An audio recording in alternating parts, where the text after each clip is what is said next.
Hello and welcome to SN1 learning. और आज हम एपिसोड नंबर 2 देखने जा रहे हैं केमिकल रिएक्शन एंड इक्वेशंस का। और इसमें हम टाइप्स ऑफ रिएक्शन तक पहुंच चुके थे। कौन कौन सी टाइप थी रिएक्शन की बताना तो एक बार। Combination reactions, decomposition reaction, displacement reaction, double displacement, oxidation reduction जिसको रेडॉक्स भी बोलते हैं। ये 5 तरह की रिएक्शंस हमने देखी थी टाइप ऑफ रिएक्शन में। तो पहली जो रिएक्शन है वो है कॉम्बिनेशन रिएक्शन। तो वहां से स्टार्ट करेंगे आज हम। देखो आज हम कॉम्बिनेशन रिएक्शंस और डिकम्पोजिशन इन दोनों रिएक्शंस को एकदम अच्छे से दिमाग में बैठा लेंगे और इसके जितने भी प्रीवियस ईयर क्वेश्चंस आए हैं सारे के सारे इसको लगाएंगे और फिर हमारी अच्छी प्रैक्टिस हो जाएगी। तो पहले हेडिंग डालो कॉम्बिनेशन रिएक्शंस। Combination reactions. और अब देखना, अब आपको एनसीईआरटी ओपन करना बहुत जरूरी है क्योंकि हर एक रिएक्शंस का जो एग्जांपल है वो आपको एक्टिविटी के अंदर दिखने वाला है। तो कॉम्बिनेशन रिएक्शंस के इसके सारे एग्जांपल आपको एक्टिविटी में दिखेंगे। कॉम्बिनेशन रिएक्शन, कॉम्बिनेशन वर्ड से एक चीज पता चल रही है कि कॉम्बिनेशन का मतलब होता है जुड़ना। जुड़ना, अच्छा तो इसमें कुछ जुड़ेगा। हाँ, तो इसमें दो केमिकल्स आकर के जुड़ेंगे। जैसे मान लो ए है और बी है, दो केमिकल जुड़े और एक कोई अलग केमिकल बना जिसका नाम है सी। तो दो चीज कंबाइन होकर के एक प्रोडक्ट दे रहा है। तो हम यहां पे लिखेंगे सिंगल प्रोडक्ट। सिंगल प्रोडक्ट बना है ना, तो लिखेंगे single product is formed. Single product is formed from two और मोर देन टू सब्सटेंस। जरूरी नहीं है कि यहाँ पे सिर्फ दो ही सब्सटेंस हो सकता है तीन भी हो, चार भी हो सकते हैं, कितने भी हो सकते हैं। चार तो वैसे आपके सिलेबस में नहीं है, दो या तीन है। तो अगर दो या तीन अलग अलग केमिकल्स जुड़ करके एक सिंगल केमिकल बना रहा है तो जुड़ गया, यानी कि कोई रिश्ता हुआ उसके बीच में जुड़ने पे, तो उसको हम कहते हैं कॉम्बिनेशन हो गया। और उस रिएक्शंस को हम कहते हैं कॉम्बिनेशन रिएक्शन। अब इसका एग्जांपल के लिए आप एक्टिविटी 1.1 निकालो। एक्टिविटी 1.1 अगर एग्जांपल इसका देखना है आपको तो इसका एग्जांपल आपको मिलेगा एक्टिविटी 1.1 में। एग्जांपल्स अगर देखना है तो एक्टिविटी 1.1 में क्या है। एक्टिविटी 1.1 में आपको क्या करना है, एक मैग्नीशियम की रिबन लेना है। जो मैग्नीशियम होता है वो लेबोरेटरी में रिबन के फॉर्म में पाया जाता है। यानी कि हमने क्या किया, एक रिबन ली मैग्नीशियम की, मैग्नीशियम की एक रिबन ली और इसमें मैंने लगा दी आग। कहते हैं ना आग लगा दो आग, तो आग लगा दी इसमें मैंने, आग लगा दी आग। तो मैंने आग लगाई तो हुआ क्या ना, इसमें से बहुत चमकदार एकदम ब्राइट व्हाइट कलर की लाइट आई। मतलब जैसे दिवाली में नहीं होता कि कोई बम फूटा तो एकदम से व्हाइट व्हाइट नहीं हो जाता, फुलझड़ी। फुलझड़ी पता है ना, अनार बम जिसको कहते हो आप, जैसे ऐसे होता है शंक्वाकार, क्या कहते हैं कोनिकल होता है हिंदी में, शंक्वाकार कोनिकल होता है। तो इसमें से व्हाइट व्हाइट निकलता है कि नहीं निकलता है, उसको हम कहते हैं ब्राइट लाइट। वो ब्राइट लाइट की ही बात कर रहा हूं मैं। ऐसे ही मैग्नीशियम को जब हम जलाएंगे मैग्नीशियम के रिबन को तो हमें ब्राइट लाइट मिलेगी। और इसके जो पाउडर है, मतलब जो इसकी राख है, जो ऐश है, वो इसकी झड़ करके नीचे हम उसको इकट्ठा कर लेंगे वॉच ग्लास में। वॉच ग्लास क्या होता है भाई, वॉच ग्लास कुछ नहीं है, कुछ नहीं। देखो अगर एक प्लेट है, आपने ऐसी प्लेट देखी है अपने घर में जो एकदम चपटी सी हो, ऐसी शीशे की होती है छोटी सी इतनी गोल सी, उसे वॉच ग्लास कहते हैं। तो उसी की बात हो रही है यहाँ पे। अब ये रिएक्शन तो हो गई कि मैग्नीशियम को हमने बर्न किया in the presence of oxygen, oxygen की प्रेजेंस से बर्न किया है। और तब हमें मिला एक पाउडर मैग्नीशियम ऑक्साइड का पाउडर। देखो ये मैग्नीशियम है और बाहर से मैंने लिया ऑक्सीजन, और यहाँ पे जो मुझे पाउडर्स मिले ना इस वॉच ग्लास के अंदर वो है मैग्नीशियम ऑक्साइड के पाउडर्स। तो इसमें हुआ क्या क्या है साथ साथ में लिखते हैं मेरे, लिखो। पहला है इसमें क्या हुआ, लिखो magnesium burn Burns with dazzling, dazzling double Z है, dazzling white flame। dazzling white flame क्या होता है, bright colour to form magnesium oxide का पाउडर बनाया। मैग्नीशियम ऑक्साइड, ऐश बोलो, ऐश यानी राख होता है, या फिर पाउडर बोलो, वो बनाया इसने। मैग्नीशियम ऑक्साइड का पाउडर बना in the presence of oxygen from air. वो ऑक्सीजन आया कहां से भाई? एयर से आया वो ऑक्सीजन। तो रिएक्शन समझ आ गई। मैग्नीशियम रिबन को लिया, ऑक्सीजन की प्रेजेंस में बर्न किया, जब उसको जला रहे हैं तो उसका एक पाउडर मिल रहा है, उस पाउडर को मैग्नीशियम ऑक्साइड का पाउडर कह रहे हैं, यही बात है। तो मैग्नीशियम ऑक्साइड का जो पाउडर है, और एक और चीज, जब आप जला रहे हो तो क्या हो रहा है ना, यहाँ पे हीट निकल रही है, गर्माहट निकल रही है, क्योंकि ब्राइट लाइट सी उत्पन्न हुई। जब आप फुलझड़ी जलाते हो तो गर्मी उत्पन्न होती है, हीट आती है। उस हीट को, जब वो हीट आ रही है ना, तो जब भी किसी रिएक्शन में हीट निकलती है तो उसको हम कहते हैं एक्सोथर्मिक। पहले मैं यहां पे लिख देता हूं कि हीट इज रिलीज्ड। अच्छा, अगर हीट रिलीज हुई है तो ऐसी रिएक्शन जिसमें कि हीट इवॉल्व होती है, हीट निकलती है, गर्माहट निकलती है, उसको हम कहते हैं एक्सोथर्मिक। एक्सो मतलब बाहर निकलना, एक्सोथर्मिक। तो ये रिएक्शन बेसिकली एक्सोथर्मिक है, एक्सोथर्मिक रिएक्शन है। और ये कॉम्बिनेशन भी तो है, तो क्या मैं ये बोल सकता हूं ये कॉम्बिनेशन भी है एंड एक्सोथर्मिक, दोनों ही है। तो ये कॉम्बिनेशन रिएक्शन भी है भाई। तो इस रिएक्शंस को अगर हम लिखना चाहे तो कैसे लिखेंगे? हम लिखेंगे कि भाई मैग्नीशियम था, उसको मैंने ऑक्सीजन की प्रेजेंस में बर्न किया, तो मुझे ना मैग्नीशियम ऑक्साइड मिल गया, एंड बैलेंस करने के लिए इधर भी 2 लगा देंगे, इधर भी 2 लगा देंगे। ये क्या है? ये पाउडर है, मैग्नीशियम ऑक्साइड का पाउडर है। और ये क्या है? ये तो मैग्नीशियम है, मैग्नीशियम रिबन है। ये ऑक्सीजन आया कहां से? तो हम यहाँ पे लिखेंगे फ्रॉम एयर, एयर से आया है, ये एयर से आया है। मैग्नीशियम क्या था? मैग्नीशियम था सॉलिड, रिबन तो सॉलिड ही है ना। और ऑक्सीजन क्या है? गैस फॉर्म में। मैग्नीशियम ऑक्साइड पाउडर क्या है? सॉलिड फॉर्म में। तो ये इसकी रिएक्शन हो गई, जो कि हमने एक्टिविटी 1.1 में, अगर आप ध्यान से देखोगे ना, तो ये और कुछ नहीं खास। याद क्या रखना है आपको? ये याद रखना है कि जो मैग्नीशियम है वो बर्न होता है डेजलिंग व्हाइट फ्लेम में, क्योंकि एग्जाम में पूछा गया। मैं क्वेश्चन दिखाऊंगा तो आपको सब समझ आएगा। और हीट रिलीज हो रही है इसमें एक्सोथर्मिक, जब भी किसी रिएक्शन में हीट रिलीज हो तो एक्सोथर्मिक। और कॉम्बिनेशन तो है ही, क्योंकि उसी में तो हम पढ़ रहे हैं। अब इसका अगर हमें अगला एग्जाम्पल देखना है तो हमें एक्टिविटी 1.4 में जाना होगा। तो एक्टिविटी 1.4 आप अपनी एनसीईआरटी बुक में निकाल लो। एक्टिविटी 1.4, और इस एक्टिविटी में मैं एक्टिविटीज लेकर आ रहा हूं क्योंकि वो इसका एग्जाम्पल है। इस एक्टिविटी में होगा क्या? तो इस एक्टिविटी में हम क्या करने वाले हैं? कैल्शियम ऑक्साइड, जिसको क्विक लाइम बोला जाता है, देखो क्या होने वाला है इस एक्टिविटी में। क्विक लाइम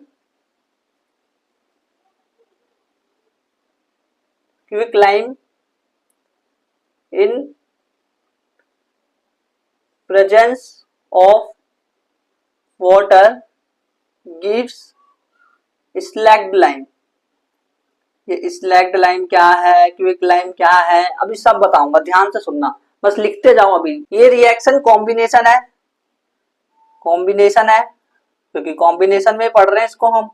ये रिएक्शन एक्सोथर्मिक है, एक्सोथर्मिक, इसमें भी हीट रिलीज होगी। अभी मैं समझाता हूँ इस एक्टिविटी में हुआ क्या है। देखो कुछ नहीं है, आप अगर देखोगे तो इसमें एक बीकर रखा होगा और वाटर रखा होगा, और इसके अंदर इन्होंने क्या किया? कैल्शियम ऑक्साइड, जिसको हम कहते हैं क्विक लाइम, कैल्शियम ऑक्साइड जिसको हम कहते हैं क्विक लाइम, उसको इस पानी में रखा, और फिर इन्होंने देखा, इसको टच करके देखा, हाथ से टच करके देखा, और जब ये टच कर रहे हैं तो इनको थोड़ा गर्म सा महसूस हो रहा है, क्योंकि ये रिएक्शन जो है वो एक्सोथर्मिक है, इसीलिए ऐसा हो रहा है। तो ये रिएक्शन, कैल्शियम ऑक्साइड इसमें गया वाटर में, और कैल्शियम हाइड्रोक्साइड यानी कि स्लैग्ड लाइम बनाया। अगर रिएक्शंस को ध्यान से देखें तो क्या हुआ, देखो कैल्शियम ऑक्साइड गया है बेचारा वाटर में, और उसने बनाया है कैल्शियम हाइड्रो ऑक्साइड, है ना। कॉम्बिनेशन है प्लस हीट भी निकल रही है। जो पिछले वाले रिएक्शन था ना, उसमें भी आप हीट लिख सकते थे।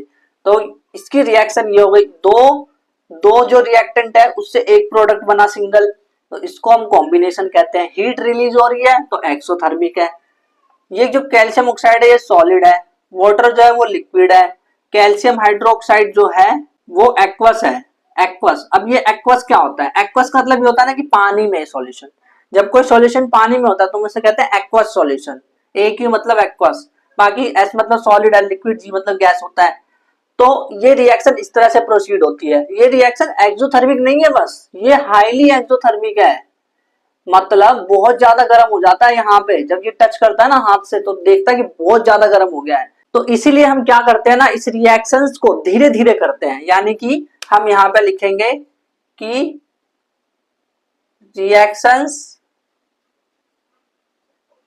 अकर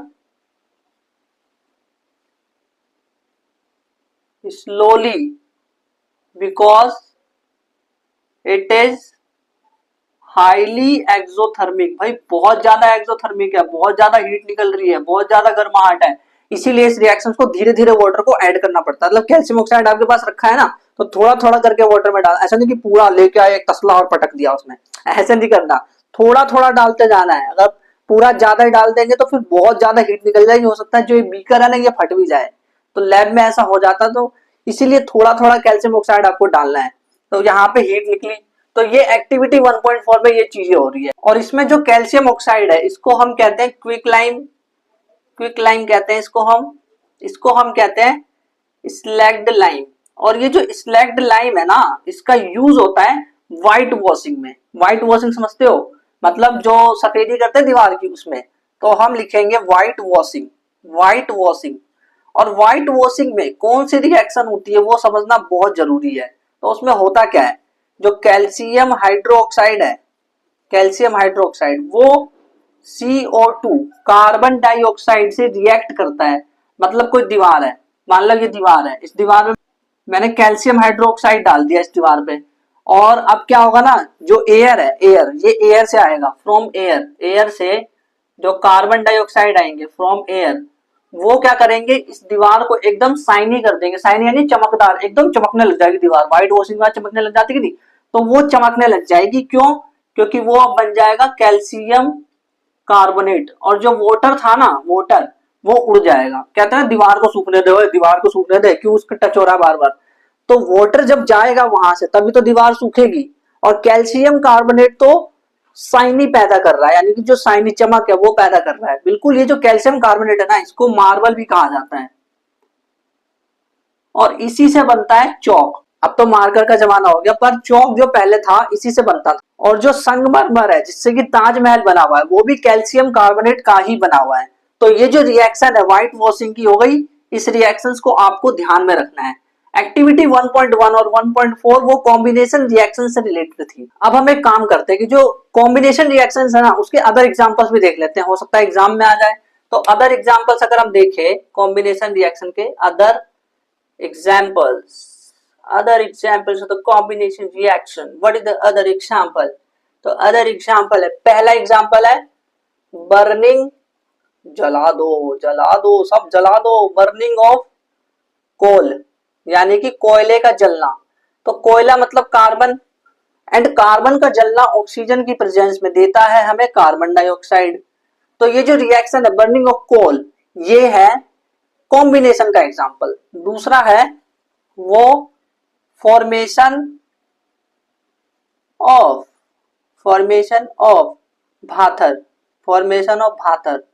तो उसमें क्या होता है, H2 और O2 वो मिल करके बनाता है पानी। अरे इतना आसान होता है पानी बनाना, मैंने हाइड्रोजन लिया, ऑक्सीजन लिया और जोड़ के पानी बन जाता है? ऐसे नहीं, उसके लिए पूरी एक प्रोसेस काम करती है।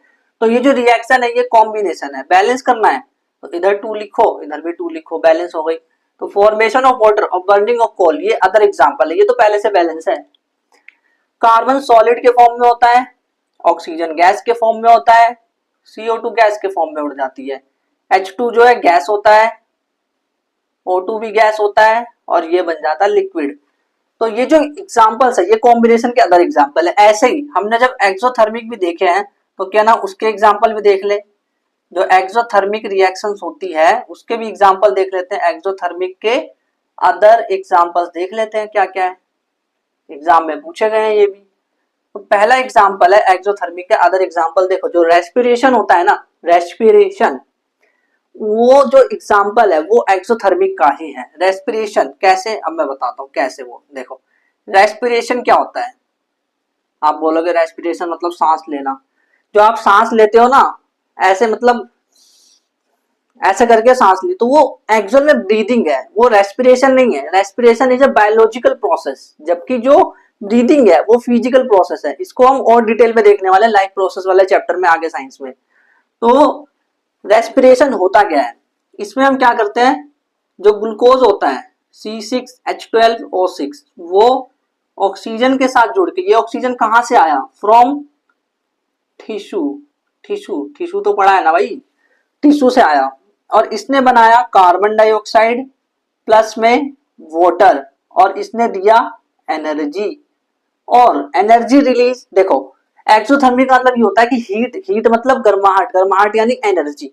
तो एनर्जी का निकलना एक्सोथर्मिक रिएक्शंस होती है। और वही अगर एनर्जी उसको चाहिए होती ना, तो हम कहते हैं एंडोथर्मिक, यानी अंदर, एंडो मतलब अंदर, रिएक्शंस को अंदर एनर्जी चाहिए तो एंडोथर्मिक। लेकिन अभी तो एक्सो याद रखो, तो एक्सोथर्मिक क्या होता है, एनर्जी निकल रही है ना, देखो एनर्जी निकली तो एक्सोथर्मिक है।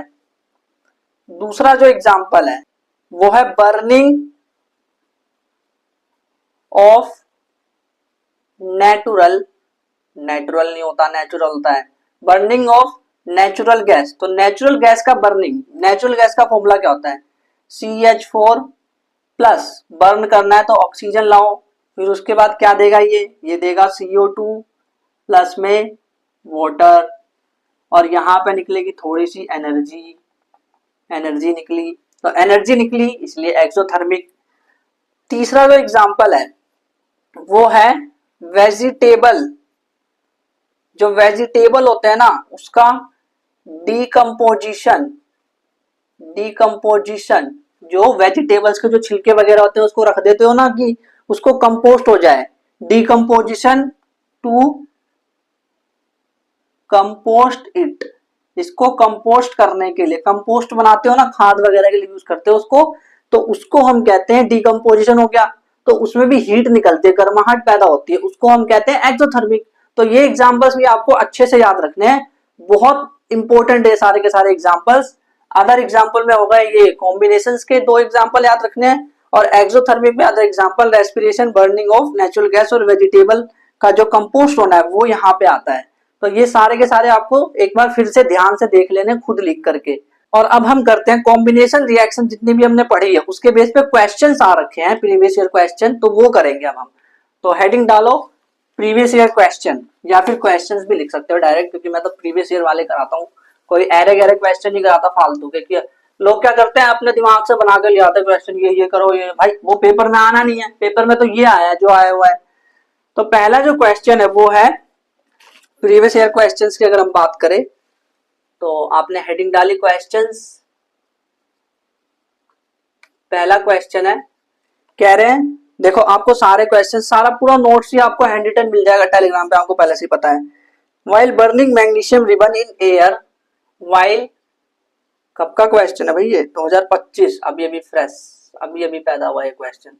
While burning magnesium ribbon, magnesium ribbon इन, जब एयर में मैग्नीशियम रिबन को बर्न किया जाता है, list two safety measures, list two safety measures. तो सेफ्टी मेजर्स क्या लिए जाते हैं, सेफ्टी मेजर्स क्या लिए जाते हैं, which should be followed, list two safety measure which should be followed, मतलब कौन कौन से सेफ्टी मेजर्स लूं मैं, वो कह रहे हैं। उसके बारे में हमें दो ऐसे सेफ्टी मेजर्स बताने हैं। फिर कह रहे हैं कि also state two observation of this activity, मतलब इस एक्टिविटी की दो observation, also state two observation, observation, observation from this activity, इस एक्टिविटी से दो ऑब्जर्वेशन भी बताओ। और ये क्वेश्चन एग्जाम में भाई 2 मार्क्स का आ रखा है। तो देखते हैं क्या है इसका आंसर, कि सेफ्टी मेजर्स पहले तो आप ट्राई करो, क्योंकि आप अगर एक्टिविटी 1.1 में देखोगे तो आपको सब समझ आ जाएगा कि क्वेश्चन कहना क्या चाह रहा है। तो पहले ट्राई करो आप। कर लिया? ठीक है, अब मैं बताता हूँ इसका आंसर क्या है। थ्योरेटिकल सवाल है वैसे ये। तो अगर हम सेफ्टी मेजर्स की बात करें, टू सेफ्टी मेजर्स, तो सेफ्टी मेजर्स क्या लेने चाहिए अगर आप ध्यान से देखो तो, क्योंकि वहां से ब्राइट लाइट आ रही है व्हाइट कलर की, तो ऐसा ना हो कि वो आंख में चुभने लगे, तो इसीलिए हम क्या करेंगे, आई ग्लासेस पहनेंगे। तो हम यहाँ पे लिखेंगे पहला safety major, wear eye glasses. Eye glasses पहनना चाहिए हमें इसके लिए। और ये आपकी एक्टिविटी में शुरुआत में लिखा हुआ है, वार्निंग करके, क्वेश्चन करके लिखा हुआ है। दूसरा, stay away from, stay away, जो फ्लेम है उससे दूर रहो, स्टे अवे फ्रॉम फ्लेम, जो आग है ना उससे दूर रहो। ये तो छोटी छोटी चीजें, ये 2 मार्क्स का पूछ लिया। फिर उसके बाद कह रहे हैं कि 2 ऑब्जर्वेशंस बता दो। तो 2 ऑब्जर्वेशंस क्या है? 2 ऑब्जर्वेशन, तो पहली ऑब्जर्वेशन ये है कि magnesium Burns with dazzling white flame. ये डेजलिंग व्हाइट फ्लेम वर्ड अगर आपने लिख दिया ना भाई साहब, एग्जामिनर देखते ही नंबर देगा। Dazzling white flames. दूसरी चीज क्या देखी कि magnesium oxide powder in watch glass, watch glass में मैग्नीशियम ऑक्साइड की पाउडर पड़ी हुई मिली हमें, यही चीज हुई है। दूसरा क्वेश्चन क्या रखा है एग्जाम में, देखते हैं, वो भी 2000, हाँ वो 2024 का है। चलो करते हैं 2024 का सवाल। क्वेश्चन नंबर 2, 2024 कह रहा है कि सॉलिड कैल्शियम ऑक्साइड, देखो शॉर्टकट में लिख देता हूं मैं, आपको पूरा देखना है ना अगर अच्छे से तो नोट्स में देख लेना। सॉलिड कैल्शियम ऑक्साइड जो है, सोडियम सॉलिड कैल्शियम ऑक्साइड, वो रिएक्ट्स करता है, रिएक्ट्स विगरसली। ये विगरसली क्या होता है? विगरसली मतलब होता है कि जब आप कैल्शियम ऑक्साइड को वाटर में डाल लेते हैं तो एकदम धूम धड़ाके से उसमें से हीट निकल रही थी, बहुत गर्मी हो गई थी, तो वो रिएक्शन विगरसली, जोर शोर से रिएक्शन हो रही है, विगरसली उसको कहा जाता है। विगरस रिएक्शन हो रही है, solid calcium oxide reacts vigorously with water to form, with water to form. देखो बिल्कुल शॉर्टकट में लिखने की कोशिश कर रहा हूं मैं, और इसमें पूरा डिटेल में वैसे लिखा हुआ है। कैल्शियम हाइड्रोक्साइड फॉर्म कर रहा है, तो वो कह रहे हैं कि हीट भी निकल रही है, हीट रिलीज हो रही है, हीट रिलीज हो रही है, इन्होंने बोल दिया हीट रिलीज हो रही है।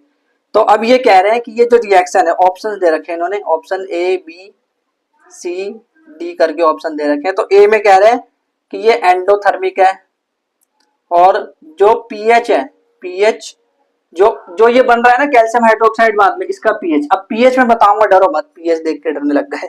पीएच कह रहे हैं कि पीएच जो है वो मोर देन 7 है, मैं बता दूंगा पीएच, उसके बाद आप ट्राई करना इसको। फिर दूसरा ऑप्शन है कि ये एक्सोथर्मिक है, पीएच 7 है। तीसरा कह रहा है कि एंडोथर्मिक है, पीएच 7 है। चौथा कह रहे हैं कि एक्सोथर्मिक है, पीएच मोर देन 7 है। तो देखो पीएच अगर 7 से ज्यादा होगा ना तो वो होता है बेस। बेस, बेबी को बेस पसंद है, ये रहा बेस। जब भी ओएच दिख जाए, ज्यादातर ऐसा होता है, जब भी ओएच दिख जाए तो हम कहते हैं वो बेस है। बेस का पीएच 7 से ज्यादा, तो 7 से ज्यादा वाला कौन कौन सा ऑप्शन है? ये दोनों है। तो इन दोनों में से एक होगा, जल्दी से सिलेक्ट करो ऑप्शन अपना।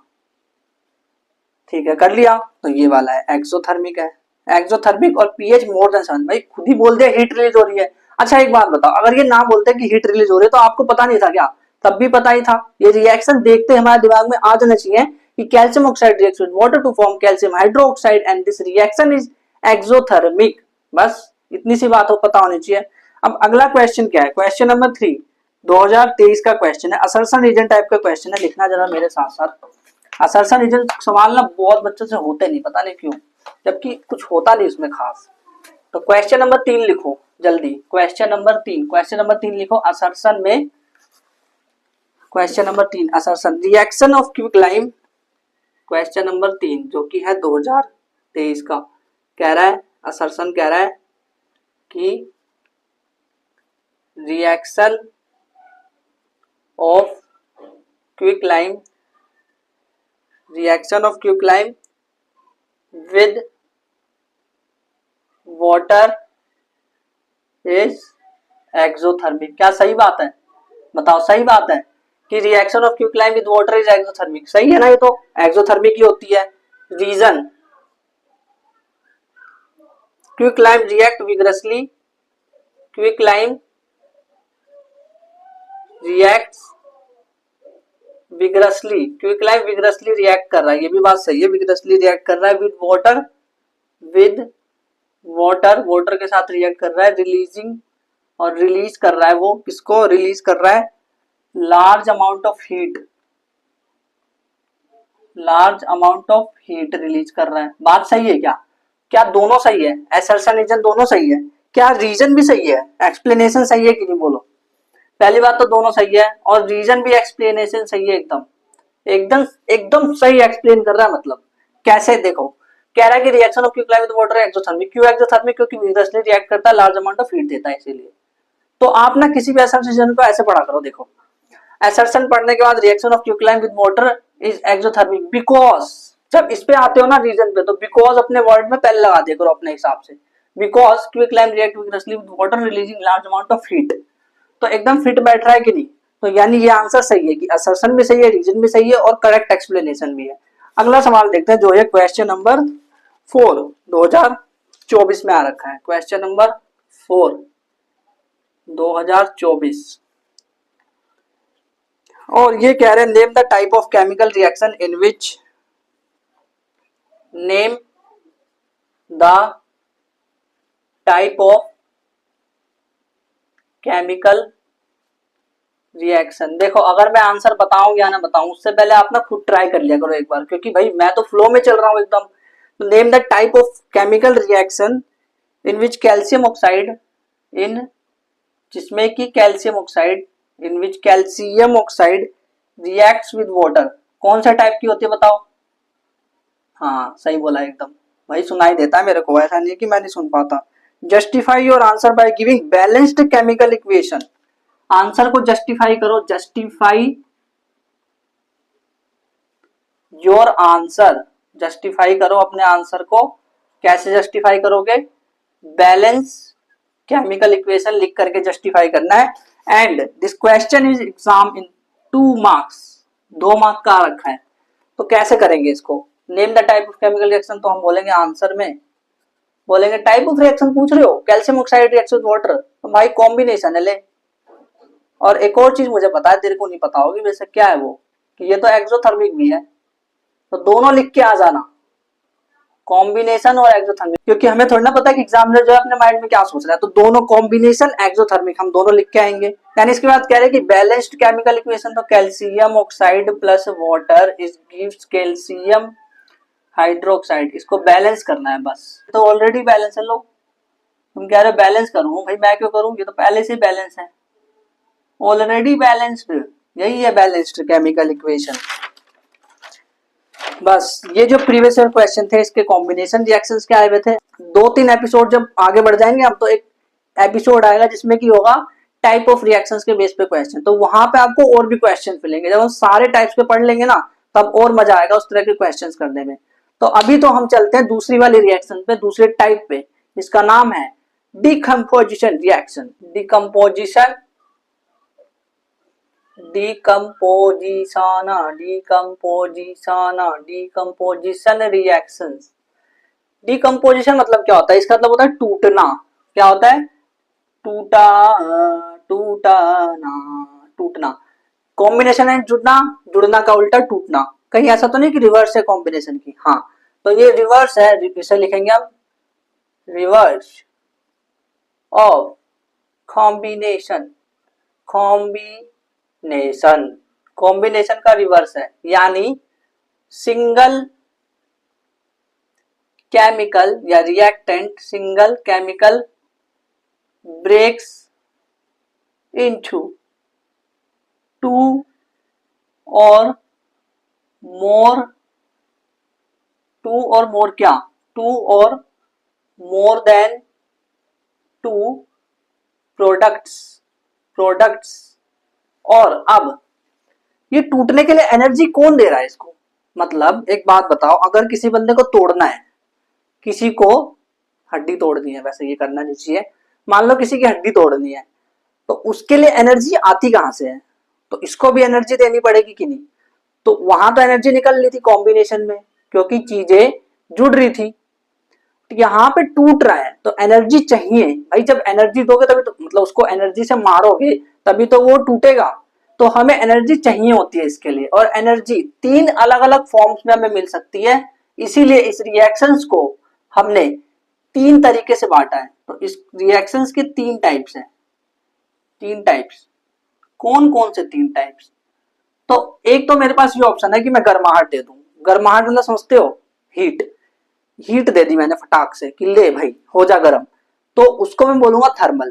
तो वो हो गया थर्मोलाइसिस भी बोलते हैं उसको, थर्मल। तो वो हो गया थर्मल डीकम्पोजिशन। दूसरा होता है, एक और ऑप्शन है कि इलेक्ट्रिसिटी दे दो। इलेक्ट्रिसिटी में बहुत भयंकर एनर्जी होती है। अगर आपको इलेक्ट्रिसिटी की एनर्जी का अंदाजा नहीं है तो आप अपने स्विच में जाकर के ग्रेफाइट की पेंसिल रख दे और वहां पे 10 मिनट तक चिपके रहे, एहसास हो जाएगा। तो वही है इलेक्ट्रिक एनर्जी। तो इलेक्ट्रिक इलेक्ट्रिक इलेक्ट्रोलाइसिस भी बोलते हैं इसको। ये हो गया फोटोलाइसिस। फोटोलाइसिस क्या होता है? फोटोलाइसिस मींस कि मान लो कोई रिएक्शन हो रही है तो उसको चाहिए light. That light can be sunlight, वो सनलाइट भी हो सकता है। तो फोटोलाइसिस, थर्मल, इलेक्ट्रिक, फोटोलाइसिस। अब इस पे एक एक दो दो तीन तीन एक्टिविटी आपके एनसीईआरटी में दे रखी है, एक एक करके हम देखते जाएंगे। तो सबसे पहले शुरुआत करते हैं थर्मल डीकम्पोजिशन से। थर्मल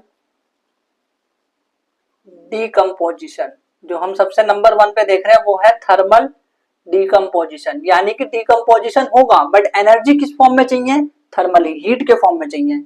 तो इसके लिए आप जाओ एक्टिविटी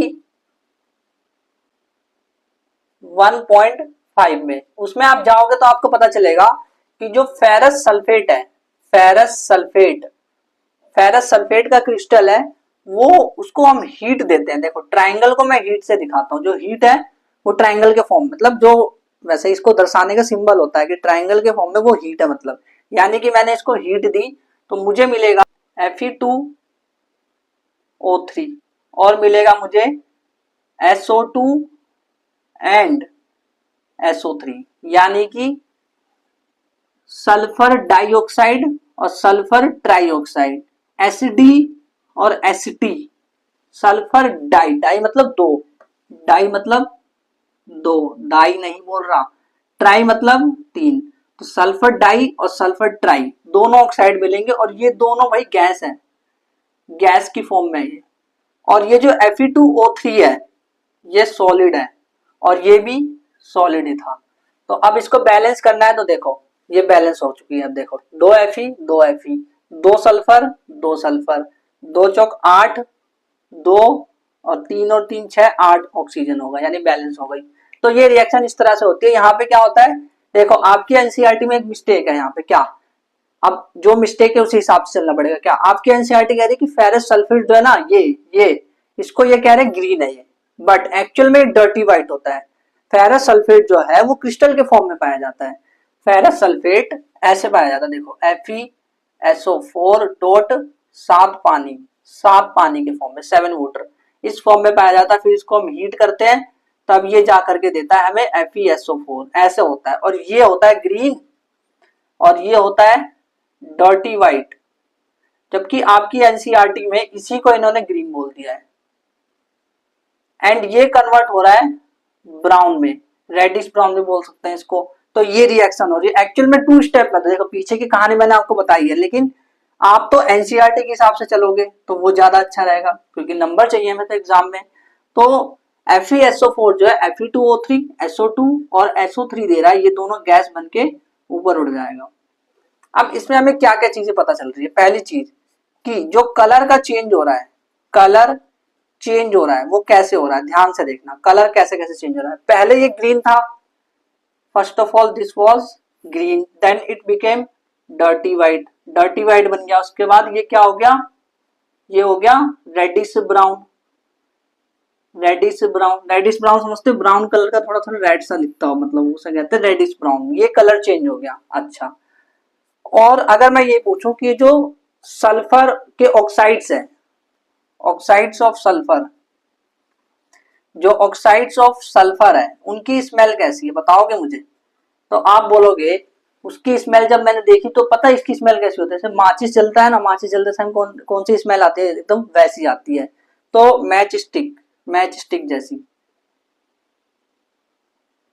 और सफोकेटिंग ऑर्डर, सफोकेटिंग ऑर्डर मतलब, सफोकेटिंग मतलब दम घुटने वाला, मतलब उसमें से माचिस अगर कहीं जल रहा हो तो सफोकेटिंग नहीं होता कि एकदम मतलब दम घुट रहा है, ऐसा कुछ होता है। तो सफोकेटिंग ऑर्डर हो गया मैच स्टिक का, ये सल्फर के ऑक्साइड। और ये जो ऑक्साइड ऑफ सल्फर होते हैं ना, ये एसिडिक होते हैं, एसिडिक, एसिडिक इन नेचर होते हैं। और ये जो रिएक्शन है अगर ध्यान से देखो तो मैंने कह दिया कि ये रिएक्शन थर्मल डीकम्पोजिशन है, हाँ सही है, थर्मल डीकम्पोजिशन है, ये तो बात समझ आ गई, ये तो समझ आ रही है। लेकिन क्या इसको हीट चाहिए थी तभी जाकर के रिएक्शन हुई? अगर तो भाई गर्माहट नहीं दोगे तो नहीं होने वाला, फिर कुछ नहीं होने वाला, तो इसे हीट देना भी जरूरी है। तो ये रिएक्शन हीट अंदर आ रही है, अंदर यानी एंडो, एंडो, तो ये रिएक्शन कैसी हो गई? एंडोथर्मिक, एंडोथर्मिक यानी कि हीट चाहिए। डिकम्पोजिशन रिएक्शन मोस्टली जनरली जो होती है वो एंडोथर्मिक होती है, इतना समझ आया? तो ये थर्मल डिकम्पोजिशन था। अब इसके लिए ही एक्टिविटी 1.6 भी आपकी है, एक्टिविटी 1.6। और एक्टिविटी 1.6 है, इसमें क्या कह रहे हैं? कह रहे हैं कि जब आप लेड नाइट्रेट को लेते हो, PbNO3 होल ट्वाइस को लेते हो, तो आपको मिलता है लेड मोनोऑक्साइड, मोनो मतलब एक, ऑक्साइड यानी ऑक्सीजन, लेड मोनोऑक्साइड मिलता है, और NO2 मिलता है, और ऑक्सीजन मिलता है। तो इसमें अगर बैलेंस करना 2 2 4, मैं आपको एक चीज बोलूंगा कि आप इस रिएक्शन को याद कर लो। रिएक्शन तो वैसे सारी याद करनी है, बट ये बैलेंस कैसे हुई, 2 2 4 लगा के हुई है, ये याद कर लो। 2 Pb 2 Pb, नाइट्रोजन दो, दो इधर से 4 हो गए, इधर से 4 हो गए, ऑक्सीजन 2 तिया 6, और 6 दूनी 12 हो गए, 4 दूनी 8, 9 10 11 12 हो गए ऑक्सीजन, तो बैलेंस हो गई रिएक्शन। इसमें होता क्या है देखो, ये जो PbNO3 है ना, ये एक्चुअल में व्हाइट रंग का होता है, व्हाइट, और ये PbO जो है ये येलो रंग का होता है। जो लेड ऑक्साइड है PbO, PbGO, पबजी, पबजी ओ, पीलू, पबजी को पीलू, पबजी को पीलू, मुझे पता है गेम है पर पी लो उसको। तो पबजी पीलू, तो वो येलो रंग का होता है, पीलू रंग का होता है वो। जो व्हाइट था अब वो येलो हो गया, और क्यों हुआ? क्योंकि उसको आपने दी हीट। जब हीट देते हो तो थर्मल डिकम्पोजिशन होता है। अब ये जो होता है ना, जब ये जैसे टूट रहा होता है तो क्रैकिंग साउंड आ रही होती है, क्रैकिंग साउंड, क्रैकिंग यानी टूटने की साउंड आ रही होती है, कड़कड़ कड़कड़ खड़खड़ खड़खड़, ऐसे कड़कड़ खड़कड़ खड़कड़ खड़कड़, जैसे टूटता नहीं कोई चीज, खिड़की वगैरह टूट जाती है तो कैसे आवाज आता है, टर, ऐसे तो नहीं आती, मतलब थोड़ा महसूस कर पा रहे हो कैसी, तो वही आवाज है, इसी की बात हो रही है, क्रैकिंग साउंड आती है इस रिएक्शन में, क्रैकिंग साउंड, ऐसा लगता है कि कुछ टूट रहा है। ये थर्मल डिकम्पोजिशन तो है, तो लिख देता हूं थर्मल डिकम्पोजिशन, थर्मल डिकम्पोजिशन तो है, साथ ही साथ हीट चाहिए, तो एंडो, अंदर चाहिए एंडो, तो इसको हम बोलेंगे एंडोथर्मिक। तो ये एंडोथर्मिक भी है क्योंकि हीट चाहिए इसमें। अब जो थर्ड एग्जांपल है जो कि अदर एग्जांपल में आता है वो क्या है? कैल्शियम कार्बोनेट, कैल्शियम ऑक्साइड और कार्बन डाइऑक्साइड बनाता है, और इसको जब हीट देते हैं तब ऐसा होता है। कैल्शियम कार्बोनेट क्या है पता है ना? मार्बल, चौक होता है, मतलब एक तरह से ये हो गया मार्बल, और मार्बल की रिएक्शन हम कराते हैं तो हीट दी तो मुझे मिला कार्बन डाइऑक्साइड, गैस के फॉर्म में ये उड़ जाता है, और कैल्शियम ऑक्साइड, ये कैल्शियम ऑक्साइड क्या है, क्या नाम है इसका, बताना मेरे को, इसका आंसर बताना मुझे कॉमेंट में कि इसको मैं क्या कहता हूँ। एक और नाम है ना इसका शॉर्टकट में, क्या कहते हैं, क्विक लाइन की स्लैग लाइन, क्या कहते हैं, कमेंट में बताओ जल्दी से क्या कहते हैं इसको। यहाँ पे जो कैल्शियम ऑक्साइड है, कैल्शियम ऑक्साइड जो हमें मिला है, इस कैल्शियम ऑक्साइड का हम यूज करते हैं सीमेंट बनाने में, ये भी चीज आपको पता होनी चाहिए, सीमेंट मेकिंग या मैन्युफैक्चरिंग ऑफ सीमेंट में हम इसका यूज करते हैं। तो डीकम्पोजिशन में थर्मल डीकम्पोजिशन देखो तीन है, तीन इसमें डीकम्पोजिशन है, तीनों के तीनों इंपॉर्टेंट है। तो थर्मल में हमने एक्टिविटी 1.5 और 1.6 देखी, जिसमें 1.5 में क्या था, तो मेरे साथ रिवाइज करो। 1.5 में क्या था कि जो FeSO4 था, FeSO4 वो क्या बना रहा था, Fe2O3 बना रहा था, उसके बाद SO2 और SO3 बना रहा था। जबकि यहाँ पे 1.6 में क्या हो रहा है, लेड नाइट्रेट जो है वो लेड ऑक्साइड और ऑक्सीजन और नाइट्रोजन डाइऑक्साइड गैस बना रहा है। अच्छा एक चीज सुनो, अब यहाँ पे ये जो गैस होती है ना, ये ब्राउन फ्यूम होती है, ब्राउन फ्यूम। ब्राउन फ्यूम मतलब अरे भूरे रंग का धुआं निकल रहा होता है वहां से, तो उसे ब्राउन फ्यूम कहते हैं। और ये एसिडिक है, एसिडिक है।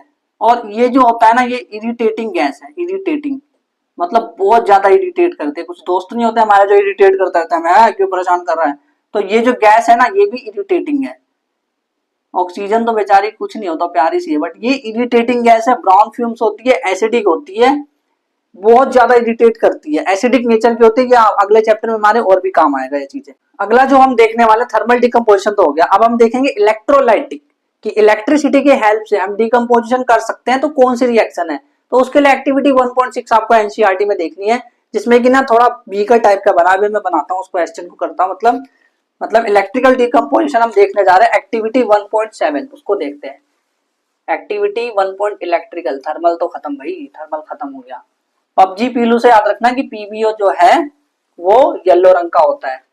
तो इसमें क्या है, इलेक्ट्रिकल डिकम्पोजिशन। अगला है इलेक्ट्रिकल, इलेक्ट्रिकल, इलेक्ट्रिकल कल, आज निकल, इलेक्ट्रिकल डिकम्पोजिशन, इलेक्ट्रिकल डिकम्पोजिशन। इसकी बात खास क्या है, देखो एक्टिविटी 1.7 निकालो, एक्टिविटी 1.7। तो उसमें एक चीज देखोगे एक्टिविटी 1.7 में कि एक बीकर ले रखा है, एक बीकर ले रखा है, बीकर, और उसमें यहां पे छेद कर दिया इन्होंने और यहां भी छेद कर दिया, और ऐसे करके इन्होंने एक टेस्ट ट्यूब दे रखा है यहाँ पे, और यहां से इन्होंने एक बैटरी कनेक्ट कर दी, बैटरी कनेक्ट कर दी, ये तार है, और ये यहाँ पे एक बैटरी कनेक्ट कर दी इन्होंने, बैटरी कनेक्ट कर दी। और ये जो है इसको बोल रहे हैं एनोड, और जो एनोड है वो पॉजिटिव होता है। अभी कैसे याद करेंगे वो बताऊंगा मैं तरीका आपको। और यहाँ पे हमें मिलती है ऑक्सीजन गैस, ऑक्सीजन गैस मिलती है, मतलब इस पूरे में वाटर तो है ही, ठीक है, लेकिन यहाँ पे हमें कौन सी गैस मिल रही है, इस टेस्ट ट्यूब के अंदर, इस वाले के अंदर हमें मिल रही है ऑक्सीजन गैस इसके अंदर। तो ये ऑक्सीजन गैस एनोड और ये पॉजिटिव है, और दूसरे वाले पे हमें मिल रहा है हाइड्रोजन गैस, हाइड्रोजन गैस मिल रही है जो कि कैथोड पे मिल रही है, और कैथोड जो है वो नेगेटिव है। अब मैं आपको एक ट्रिक देता हूँ याद करने की, कि कभी कभी एग्जाम में डायरेक्ट पूछा जाता है कि जो एनोड है उसमें क्या मिला, तो उसके लिए एक ट्रिक देता हूँ, PaO। पाव रोटी खाते हो, पाव रोटी, पाव रोटी कैसे होती है, ऐसी होती है कि नहीं, बड़ी मस्त पाव रोटी बनाई है, मन कर रहा मैं ही खा लूं इसको। तो ये पाव रोटी जो है ये आपको खानी नहीं है। P मतलब पॉजिटिव, A मतलब एनोड, O मतलब ऑक्सीजन। तो पॉजिटिव वाले टर्मिनल पे एनोड होता है और उस पे ऑक्सीजन गैस मिलती है हमें। अच्छा अब ये रिएक्शन अगर समझ में आई तो क्या मैं लिख सकता हूं कि H2O जो है, H2O उसको मैंने क्या दी, इलेक्ट्रिसिटी, इलेक्ट्रिसिटी दी। तो H2 और O2 मुझे दो अलग अलग गैस टेस्ट ट्यूब के अंदर, ये टेस्ट ट्यूब है भाई, टेस्ट ट्यूब के अंदर मिल गए।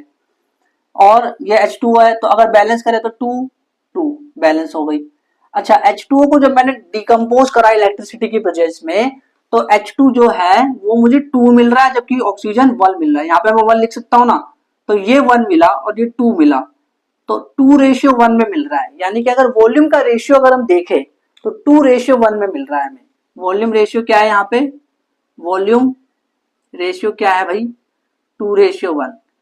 2 किस पे मिल रहा है, 2 क्या है, हाइड्रोजन, हाइड्रोजन किस पे मिल रहा है, कैथोड पे। तो कैथोड पूछा जाता है एग्जाम में ये सब चीजें कि एनोड पे जो मिल रहा है और कैथोड पे मिल रहा है उसका रेशियो बताओ, उसके नाम बताओ, ऐसे करके पूछते हैं। आगे क्वेश्चन दिखाऊंगा आपको मैं। फिर उसके बाद ये जो हाइड्रोजन गैस है इसकी कुछ खास बात लिखते हैं। पहली बात यह है कि इट इज कंबस्टिबल, कंबस्टिबल तो है मतलब जल जाती है gas, combustible but not supporter. पर इसका मतलब ये नहीं कि ये सपोर्ट करे, यानी कि अगर ये बिल्कुल ऐसा है जैसा आपके कुछ दोस्त नहीं होते जो जल जाते हैं एकदम ही, पर वो किसी और को नहीं जलाते तो वैसे ही हाइड्रोजन भी है, मतलब खुद तो जल सकता है लेकिन जलाएगा किसी और को नहीं। और ये कहाँ मिल रहा है, ये मिल रहा है कैथोडवा पर, कैथोडवा पर। और ऑक्सीजन गैस की अगर हम बात करें, अच्छा एक और चीज मैं बता दूं इसमें कि ये पॉप साउंड करता है। पॉप साउंड मतलब कब, मोमबत्ती रखी है, मान लो मोमबत्ती रखी है, मोमबत्ती के सामने मोमबत्ती जल रही है, आपने क्या किया, यहाँ पे हाइड्रोजन गैस को लेके आ गए, जैसे लेके आओगे ऐसा आवाज है पॉप, ऐसा करके आवाज आएगी और मोमबत्ती बुझ जाएगी, ऐसा होता है। तो ये कब किसके साथ होता है, हाइड्रोजन गैस के साथ। ऑक्सीजन गैस के साथ क्या है, ऑक्सीजन तो कंबस्टिबल है, कंबस्टिबल है और भाई सपोर्ट भी करता है, सपोर्ट भी करता है कंबशन को, मतलब ये वही बंदा है जो जल रहा है खुद और दूसरों को भी जला रहा है। ऑक्सीजन खुद भी जलता है दूसरों को भी जलाता है, सपोर्टर ऑफ कंबशन। कंबशन मतलब जलना होता है। अच्छा अगर इसको मोमबत्ती के पास ले गए तो पहले तो ये समझो कि ये एनोड पे मिलती है, इसको मोमबत्ती के पास ले गए तो मोमबत्ती, मोमबत्ती के पास ले गए अगर इसको तो ऑक्सीजन गैस को, तो क्या होगा, तो जो वो जो लाइट है जो जल रही है, यानी कि जो फ्लेम जल रही है मोमबत्ती की, वो और तेज हो जाएगी, फ्लेम बिकम मोर ब्राइट, और भी ब्राइट हो जाएगी वो वाली फ्लेम जो जल रही है। मतलब हाइड्रोजन को ले गए तो पॉप साउंड होगी पॉप करके, लेकिन ऑक्सीजन को लेके आए तो क्या होने वाला है, वहां पे ब्राइट हो जाएगा, और क्योंकि भाई सपोर्ट कर रहा है ना, वो खुद भी जल रहा है दूसरों को भी जला रहा है सामने वाले को, तो oxygen is the supporter of combustion. अब जो तीसरे टाइप की डिकम्पोजिशन है वो है फोटोलाइसिस, यानी अब हम सनलाइट में ले जाएंगे उस चीज को, कोई भी एक केमिकल होगा और फिर वो टूट जाएगा, उसका डिकम्पोजिशन हो जाएगा in the presence of sunlight. तो हेडिंग डालो फोटोलाइसिस, फोटोलाइसिस, फोटोलिटिक बोल सकते हो, फोटोलिटिक डिकम्पोजिशन। मैं तो भाई इसका आधा काम चला जाएगा तो यहाँ पे मिटा कर लिख दूंगा, तो मैं लिखूंगा photolytic decomposition, photolytic, photolytic, photo, photo यानी लाइट, लाइट के प्रेजेंस में टूटना, फोटोलाइटिक डिकम्पोजिशन। देखो मैंने क्या किया ना, मेरे पास ना AgCl रखा हुआ था, उसको जब मैंने सनलाइट दी, सनलाइट, तो मुझे एजी समझते हो, सिल्वर एजी बैन नहीं है ये, और AgBr वो भी है, उसको भी मैंने दी सनलाइट, तो वो बन गया Ag, और Ag सुनते हो, और Br2 अलग हो गया, तो इधर 2 लगा दो, इधर 2 लगा दो, इधर 2 लगा दो, इधर 2 लगा दो, बैलेंस हो गए रिएक्शन। अब ये सनलाइट की प्रेजेंस में हुई है तो ये एंडोथर्मिक है, एक चीज तो यहाँ समझ आ रही है, तो ये भी रिएक्शन जो है ये एंडोथर्मिक, एंडोथर्मिक है, ये भी फोटोलिटिक डिकम्पोजिशन भी है, एंडोथर्मिक भी है, क्योंकि इसे हीट चाहिए भाई, सनलाइट में हीट है ना, तो हीट ले ली इसने। अब ये जो AgCl और AgBr है, एक बात मेरे को बताओ, ध्यान से सोच के बताना, अगर मैंने इसको, मान लो इसको मैंने एक सफेद बोतल में रख दिया, सफेद बोतल में रख दिया AgCl और AgBr को, तो इसके अंदर सनलाइट आएगी, सीधी सीधी सनलाइट पड़ेगी, सफेद बोतल है तो उसके अंदर, तो वो तो जो AgCl रखा है अब वो तो गायब हो जाएगा, सिल्वर अलग हो जाएगा, क्लोरीन गैस उड़ जाएगी, ये गैस बन के उड़ जाता है भाई, गैस बन के ये और ये दोनों गैस बन के उड़ जाते हैं, गायब हो जाते हैं, बचता क्या है, सिर्फ Ag, बस Ag बचता है। मैं Ag का क्या करूंगा, मैंने तो AgCl और AgBr रखा था, तो इसको बचाने के लिए हम क्या करते हैं कि ऐसा ना हो कि उड़ जाए, मतलब सारा खत्म हो जाए जल्दी से, हम क्या करते हैं इसको, अगर इस बोतल को मैं ब्लैक कर दूं तो सही रहेगा ना, ब्लैक करने से क्या होगा, जो सनलाइट है वो अंदर नहीं आ पाएगी, तो इसको मैं ब्लैक करने जा रहा हूं, यानी कि जो AgCl और AgBr होता है kept, kept in black bottles, इसको हम ब्लैक बोटल्स में रखते हैं, क्यों रखते हैं, नहीं तो एग्जॉस्ट हो जाएगा भाई, वो खत्म हो जाएगा पूरा का पूरा। अच्छा और एक और चीज, जो ये AgCl और Br होता है, ये जो रिएक्शंस जो हो रही है ना ऊपर, ये दोनों reaction, this reactions are used in, पुराने टाइम में पता है, आजकल तो बहुत अच्छा जमाना है कि एक सेल्फी कैमरा से फोटो खींची या मोबाइल से खींची और उसके बाद फोटो दिखा दी, बट पुराने टाइम में पता है क्या होता था, ब्लैक एंड व्हाइट फोटोग्राफी होती थी, तो वहां पे इसका यूज होता, this reaction is used in black and black and white मतलब ब्लैक एंड व्हाइट फोटोग्राफी। जो ब्लैक एंड व्हाइट फोटोग्राफी है उसमें हम इसका यूज करते थे। अब ना डिकम्पोजिशन रिएक्शन जो है उसके बेस पे कुछ क्वेश्चन आ रखे हैं प्रीवियस ईयर में, तो उसको देख लेते हैं अब कौन कौन से क्वेश्चन आ रखे हैं। तो पहला क्वेश्चन आपके आ रखा है एग्जाम में। देखो मैं क्वेश्चन को पूरा नहीं लिखने वाला, मैं बस आपको ये बताऊंगा कि क्वेश्चन में क्या बेसिकली कहा जा रहा है, पूछ क्या रहे हैं। अगर पूरा क्वेश्चन देखना तो हैंड रिटन नोट्स आप देख सकते हैं टेलीग्राम पे। तो क्वेश्चन है 2023 का। मैं बस ये बता दे रहा हूँ कि क्वेश्चन पूछना क्या चाह रहा है। वो पूछ रहा है कि व्हाइल इलेक्ट्रोलाइजिंग वाटर, जो वाटर को इलेक्ट्रोलाइट कर रहे हैं, इलेक्ट्रोलाइज कर रहे हैं वाटर को, इलेक्ट्रोलाइसिस ऑफ वाटर जब हम कर रहे हैं तो ये कह रहे हैं before passing the current, current को पास करने से पहले हम क्या करते हैं, सम ड्रॉप्स ऑफ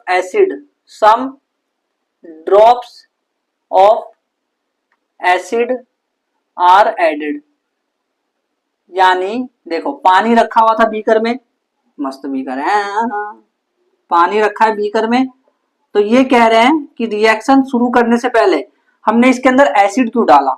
अगर आप देखोगे ना एक्टिविटी में तो वहां पे लिखा है कि एसिड डालो पहले थोड़ा सा, या फिर मिनरल डाल देते हैं, सॉल्ट वगैरह डाल देते हैं, या तो एसिड हो सकता है इसकी जगह देखो, या यहाँ पे एसिड लिखा हो सकता है या सॉल्ट, तो हम थोड़ा सा एसिड डाल देते हैं या सॉल्ट। अब इससे होता क्या, देखो अगर सिर्फ वाटर होता है ना तो ना कंडक्टिंग नहीं होता है, वो पुअर कंडक्टिंग ऑफ इलेक्ट्रिसिटी होता है वो। लेकिन अगर मैंने उसके अंदर एसिड डाल दिए तो एसिड में होते हैं आयंस, इसको और अच्छे से पढ़ेंगे हम चैप्टर नंबर 2 में, उसमें आयंस होते हैं। और अगर साल्ट डाल दिया तो उसमें भी आयंस होते हैं, तो उसकी वजह से क्या होगा, आयंस होते हैं तो फिर उसमें कंडक्टिविटी ज्यादा हो जाती है। कंडक्टिविटी इन द सेंस कि जो इलेक्ट्रिसिटी पास करना है वो ज्यादा अच्छे से हो जाता है, और वही तो हमें चाहिए। इलेक्ट्रिसिटी पास होगी तभी तो हम रिएक्शंस को देख पाएंगे। तो ये कह रहे हैं कि ऐड क्यों करा, तो मैंने बता दिया कि ताकि कंडक्टिविटी इंक्रीज हो सके। और उसके बाद इसी में पूछ रहे हैं name the gases liberated at cathode, तो आप आंसर बताओ इसका, कैथोड पे कौन सा आया और एनोड पे कौन सा आया, ये भी पूछ रहे हैं। फिर उसके बाद रेशियो भी पूछ रहे हैं, रेशियो किसका पूछ रहे हैं, रेशियो ऐसे पूछ रहे हैं देखो, रेशियो कैथोड एनोड का नहीं पूछ रहे हैं, रेशियो पूछ रहे हैं एनोड रेशियो कैथोड। तो पहले आप पॉज करके ट्राई कर लो इसको जल्दी से, ठीक है। तो कैथोड पे भाई हाइड्रोजन मिल रहा था अभी तो देखा जस्ट, एनोड पे ऑक्सीजन मिल रहा था। और एनोड और कैथोड, एनोड पे मिल रहा है ऑक्सीजन 1 रेशियो उसका, और कैथोड पे 2 हाइड्रोजन मिल रहा है, तो 1:2 आंसर हो गया। 2:1 नहीं है, 1:2 है, क्योंकि मैंने बोला ना ये देखना पड़ेगा आपको कि एनोड रेशियो कैथोड पूछ रहे हैं, कैथोड रेशियो एनोड। अगला जो क्वेश्चन है क्वेश्चन नंबर 2, वो 2025 का सवाल है, अभी जस्ट अभी का ये क्वेश्चन। असर्शन कह रहा है, असर्शन देखना बहुत मस्त क्वेश्चन है। कह रहा है जो डिकम्पोजिशन रिएक्शंस होती है, डिकम्पोजिशन रिएक्शन, भाई नोट्स बना रहे हो कि नहीं साथ में ये बता देना पहले, ऐसा नहीं कि भाई फिर कोई फायदा ज्यादा होता नहीं है किसी भी चीज का जब तक नोट्स नहीं बनाओगे। वो तो पता है कि हैंड रिटन नोट्स है। आज जनरली एंडोथर्मिक कह रहे हैं कि जो डिकम्पोजिशन है वो एंडोथर्मिक होता है जनरली, तो ऐसा तो हम देखते आ रहे हैं, तो ये बात सच है ना कि एंडोथर्मिक होते हैं जनरली, हाँ तो सही है। रीजन को देखते हैं जरा, रीजन क्या है। रीजन कह रहा है decomposition of organic matter, decomposition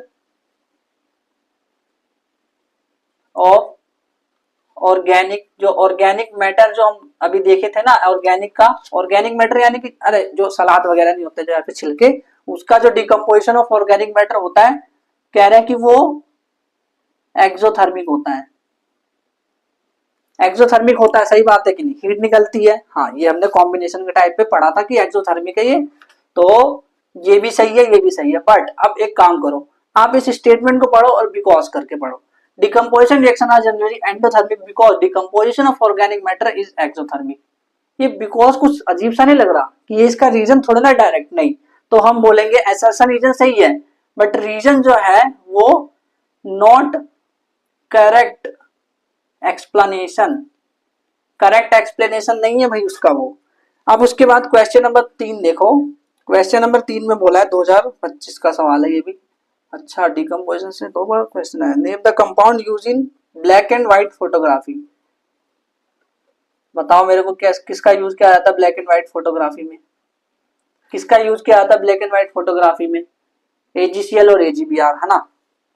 तो फिर कह रहा है state the reaction is exothermic और एंडो, एक्सो और एंडो, यानी जो भी रिएक्शन हमने देखी थी कौन सी वाली, AgCl और ये Ag और Cl2 बना था, ये रिएक्शन एंडोथर्मिक है कि एक्सो, बताओ जरा, एंडो की एक्सो, तो ये कौन सी रिएक्शन है, एंडोथर्मिक, एकदम सही, क्योंकि इसमें हीट हमें बाहर से चाहिए थी, सनलाइट हमें चाहिए था। फिर पूछ रहे हैं कि give justification for your answer, justification भी देना है, क्यों जस्टिफिकेशन क्या दूं, देखो जस्टिफिकेशन ये है, it is endothermic, endothermic because it need energy in form of sunlight, sunlight के फॉर्म में या फिर हीट के फॉर्म में इसको एनर्जी चाहिए, इसीलिए ये एंडोथर्मिक रिएक्शन है। तो ये इसका जस्टिफिकेशन हो गया। और ये क्वेश्चन एग्जाम में आ रखा है 2 मार्क्स का। क्या क्या पूछा मैंने आपको पहले बता दिया। इन्होंने पहले तो ये पूछा कि ब्लैक एंड व्हाइट फोटोग्राफी में किसका यूज करते हैं, फिर कह रहे हैं कि एंडोथर्मिक है कि एक्सोथर्मिक है। अगर आप एंडो कह रहे हो तो क्यों एंडो, और उसका जस्टिफिकेशन दे दिया। रिएक्शन लिखने के लिए इन्होंने कहीं नहीं बोला था, इन्होंने बस बोला था कि एंडोथर्मिक बोलो, बट क्यों कह रहे हो ये भी बताते चलो। उसके बाद अब जो अगला क्वेश्चन है वो है, अगला क्वेश्चन है क्वेश्चन नंबर 4 2024 का क्वेश्चन है, और ये आप करोगे 2024 का क्वेश्चन है, क्वेश्चन नंबर 4 MCQ क्वेश्चन है, इसलिए आप करोगे, इसका आंसर कमेंट में करोगे आप। क्वेश्चन नंबर 4 2024 का क्वेश्चन नंबर 4, और ये उस वाले पे है जो हमने देखा था ना, लेड नाइट्रेट, लेड नाइट्रेट करके जो हमने देखा था। क्वेश्चन नंबर 4 2024 कह रहे हैं the product obtain, products obtained, इसका आंसर आप कमेंट करना, ऑब्टेन व्हेन लेड नाइट्रेट, जब लेड नाइट्रेट को हीटेड किया गया, हीटेड इन बॉइलिंग ट्यूब के अंदर, बॉइलिंग ट्यूब के अंदर जब इसको हीट किया गया तब। तो कह रहे हैं ABCD 4 ऑप्शन है, कमेंट कर देना PbO, N2O और O2, Pb NO3 whole twice और O2, NO PbO और O2, NO2 PbO और O2। तो इसका आंसर आप करोगे कमेंट, क्योंकि बहुत आसान है, अभी भी बताया मैंने। क्वेश्चन नंबर 5 है कि 2024 का क्वेश्चन कह रहे हैं, अलग अलग सेट में क्वेश्चन आया, ध्यान से देखते जाओ, जितनी प्रैक्टिस करोगे उतना सही रहेगा। विच इज एक्सोथर्मिक, एक्सोथर्मिक कौन सा है, ऑप्शन ए है बर्निंग ऑफ कोल, कोल समझते हो, कोयला। ऑप्शन बी है डिकम्पोजिशन ऑफ ऑर्गेनिक मैटर, जो ऑर्गेनिक मैटर है उसका डिकम्पोजिशन। ऑप्शन सी है रेस्पिरेशन, ऑप्शन डी है कैल्शियम कार्बोनेट डिकम्पोजिशन, जो कैल्शियम कार्बोनेट का डिकम्पोजिशन हुआ था वो। तो इसमें से कौन सी एक्सोथर्मिक है, आप इसका आंसर कमेंट करो। नोट्स में तो मिल ही जाएगा, पर नोट्स में तो जब मिलेगा ना, जब 2-3 घंटे बाद, अभी थोड़ी ना मिलेगा एकदम से। क्वेश्चन नंबर 6 है, क्वेश्चन नंबर 6 जो कि 2024 में आया है। भाई अलग अलग सेट में देखो क्वेश्चन आ रखे हैं। 2024 में क्वेश्चन आया, कह रहे हैं डिफाइन कर दो डिकम्पोजिशन रिएक्शंस को। अच्छा डेफिनेशन भी पूछते हैं, हाँ भाई देखो डेफिनेशन भी पूछते हैं कि डिफाइन कर दो डिकम्पोजिशन रिएक्शन को। तो कैसे डिफाइन करोगे, व्हेन सिंगल रिएक्टेंट गिव्स 2 और more then 2 product, this reaction is called decomposition reaction, है ना। इस तरह से कर दोगे, लिखने की जरूरत तो नहीं है ना, नोट्स में आप देख लेना, लिखने की जरूरत नहीं है। Right an equation two show thermal decomposition, एक थर्मल डिकम्पोजिशन की एक रिएक्शन लिखनी है, थर्मल डिकम्पोजिशन की एक रिएक्शन लिखने के लिए कह रहे हैं ये किसकी, ऑफ फेरस सल्फेट क्रिस्टल, जो फेरस सल्फेट का क्रिस्टल है ना, उसकी डिकम्पोजिशन लिखने के लिए कह रहे हैं 2 मार्क्स का एग्जाम में आया हुआ है। पहले तो डिफाइन कर देना, फिर उसकी रिएक्शंस लिखने के लिए कह रहे हैं। तो रिएक्शंस कैसे लिखेंगे, देखो रिएक्शंस तो बहुत आसान है ना। फेरस, ये वाली रिएक्शन लिखना, फेरस सल्फेट Fe3O4, यही था ना, Fe3O4 था, प्लस SO2 प्लस SO3, है ना, नहीं यहाँ पे Fe2O3 था, Fe2O3, ये गैस बन के उड़ गई थी, तो यहाँ पे लिख देना गैस, गैस, इन सब के भी नंबर मिलते हैं, यहाँ पे लिख देना सॉलिड, यहाँ पे लिख देना सॉलिड, यहाँ पे लिख देना ब्राउन, यहाँ पे लिख देना ग्रीन। तो ये रिएक्शन हो गई इसकी, 2 मार्क्स का एग्जाम में ये आ रखा है। फिर उसके बाद क्वेश्चन नंबर 7 है, क्वेश्चन नंबर 7 देखो, क्वेश्चन नंबर 7 देखो, इस क्वेश्चन को ना, सारे क्वेश्चन आपको वैसे मिल जाएंगे नोट्स में, तो क्वेश्चन नंबर 7 देखते हैं जल्दी से, बहुत सारे क्वेश्चन आ रखे हैं भाई डिकम्पोजिशन के ऊपर। क्वेश्चन नंबर 7 2024 का सवाल है। फर्स्ट कह रहे हैं डिफाइन करो, डिफाइन डिकम्पोजिशन, लो फिर से वही पूछ लिया, डिकम्पोजिशन को डिफाइन करने के लिए कह रहे हैं डिकम्पोजिशन रिएक्शन, यानी कि उसको डिफाइन करने के लिए कह रहे हैं। फिर कह रहे हैं right chemical equation, right chemical equation for the reactions, right chemical reactions for equation,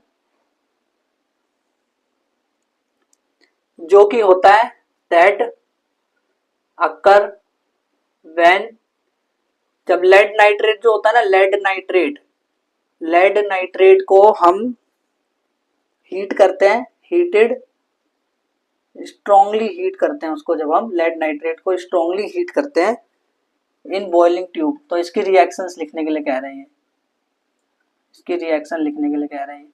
कितने मार्क्स का एग्जाम में आ रखा है, अभी इसमें सेकंड पार्ट भी है, इस क्वेश्चन में ही सेकंड पार्ट भी है। वैसे आपको ये आता है, डिफाइन कर लोगे, केमिकल रिएक्शन इक्वेशन लिख लोगे, लेड नाइट्रेट की हीट करते हैं स्ट्रांगली बॉइलिंग ट्यूब में, तो PbNO3 PbO और NO2 और O2 मिलता है ना, पीछे लेक्चर में जाके आप देख सकते हैं वो वाला, कौन सा वाला है वो, ठीक है। सेकंड, इन इलेक्ट्रोलिटिक डिकम्पोजिशन, कह रहे हैं इन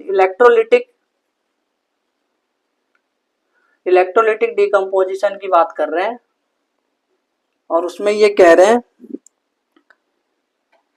ऑफ वाटर, वाटर के इलेक्ट्रोलिटिक डिकम्पोजिशन, उसमें क्या होता है, टू गैसेस, दो गैसेस आर लिबरेटेड, लिबरेट होती है, लिबरेटेड एट इलेक्ट्रोड्स, हाँ इलेक्ट्रोड पे दो गैस आती है, सही बात है एकदम। कौन कौन सी होती है, हाइड्रोजन ऑक्सीजन होती है। पर ये पूछ क्या रहे हैं, पूछ रहे हैं गिव द मास रेशियो, इस क्वेश्चन को ध्यान से देखना, give the mass ratio, mass ratio, mass ratio पूछा है, वॉल्यूम रेशियो नहीं पूछा, मास रेशियो पूछ रहे हैं, जो कि कैथोड पे आया और एनोड पे, कैथोड रेशियो एनोड, ऐसा पूछ रहे हैं, कैथोड रेशियो एनोड पे।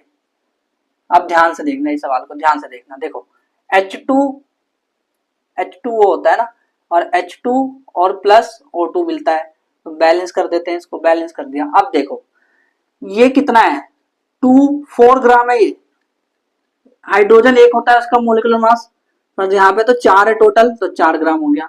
ऑक्सीजन कितना हो गया, 16 दूनी 32 ग्राम। ये किस पे मिलता है, एनोड पे मिलता है। ये किस पे मिलता है, कैथोड पे मिलता है।